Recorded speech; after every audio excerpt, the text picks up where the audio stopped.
Hey everybody, welcome to today's poker video for the Yole Poker YouTube channel. Today we're going to talk about late registration.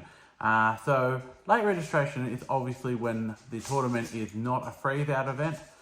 It's when the tournament allows people to register up until a certain time after the event starts. So most common is between 1 and 2 hours, especially for the smaller buy-in tournaments. Now the main event in the previous few years has actually allowed people to buy in at day 2 of the main event, but then obviously you only come in with a small stack. So one of the pros of late registration for the tournament runners is that it actually makes the tournament more accessible for a lot more people. So for example, if you're going to have a tournament that starts at say 6 o'clock at night, if you open that registration up till 8 o'clock, anybody especially recreational players that want to play that tournament, they might finish work at say 5, 6 o'clock.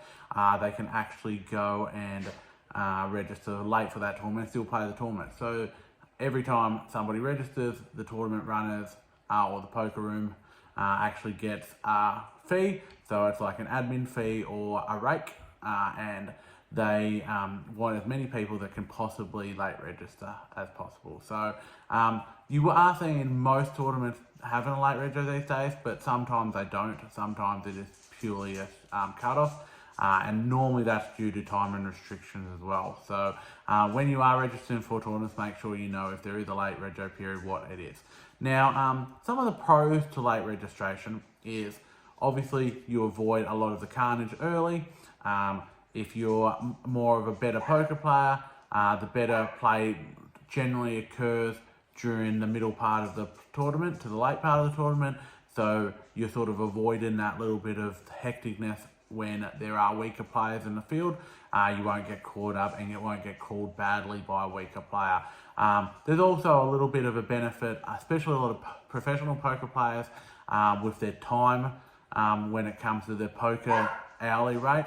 They actually have a little bit better hourly rate if they late register. So for example, if they only have to play a tournament for say 8 hours, and they end up winning, their hourly rate's actually going to be better, and they can actually make a lot more money playing cash before the tournament right up to the end of the late registration period. So we've got to be really careful of that one as well.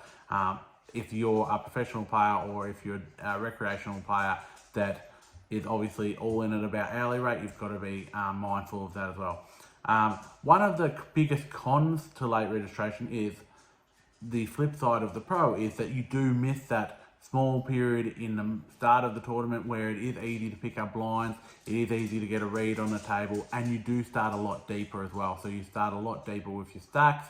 You might start with 100 big blinds, 200 big blinds, when if you do late register, sometimes at the late registration period, it's only like 25 big blinds. So you've got to really know how your style of play works. Me personally, I prefer not to late register, but sometimes you can't avoid it. Just because I like to play with the deeper stacks, I like to play with a little bit more fluidity. So for example, in the start of the tournament, you can play your 9 jack suited, it's a lot easier, all that kind of stuff when you're not a short. So that is one con to playing late registration, is that you actually won't be able to play as many hands. Your range has to tighten up a lot just to try and get to that average stack, because obviously your average stack will be down as well. Most of you will be asking about whether the EV is better.